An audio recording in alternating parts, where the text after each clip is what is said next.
আব্দুর রহিম দেখতে পাক্কা নিষ্পাপ মনে হলেও ফলের বেড়াল বের করতে অনুসন্ধানের নামে দেশ টিভি টিম স্বাস্থ্য মন্ত্রণালয়ের অধীনস্থ national electro medical equipment maintenance workshop and training centre নিমিউ অ্যান্ড টিসির অঘোষিত রাজা 2012 সালে ঘুষ লেনদেনের মাধ্যমে চিফ টেকনিক্যাল অফিসারের পার্সোনাল অ্যাসিস্ট্যান্ট হিসেবে নিয়োগ পায় এই রহিমের সহযোগিতায় যন্ত্রাংশের দ্বিগুণ দাম দেখিয়ে ঠিকাদাররা হাতিয়ে নিচ্ছেন শত শত কোটি টাকা, যার মোটা কমিশন যায় রহিমের পকেটে। 13 গ্রেডের একজন কর্মচারী হয়েও ঢাকায় শেরেবাংলা নগরে একটি আলিশান ফ্ল্যাট, আজিমপুরে 2টি ফ্ল্যাট, গ্রামের বাড়িতে সাতক্ষীরার আশাশুনিতে 3টি চিংড়ির ঘেরসহ নামে বেনামে গড়েছেন অডেল সম্পদ। রহিমের এসব ঘুষ দুর্নীতির বিষয় নিয়ে 2018 সালে তদন্ত কমিটি গঠন করে স্বাস্থ্য মন্ত্রণালয়। 2019 সালে আবারও তার বিরুদ্ধে তদন্ত কমিটি গঠন করে মন্ত্রণালয়।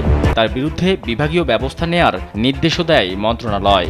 মাদারীপুর সিভিল সার্জন অফিসে বদলি করে তাকে। একদিনের জন্য অফিস না করে উল্টো নিমিউর প্রধান কার্যালয়ে ফের বদলি করিয়ে নেয় নিজেকে। ক্ষমতা বলে পিএ থেকে এক লাফে ভাগিয়ে নেন প্রশাসনিক কর্মকর্তা পদ।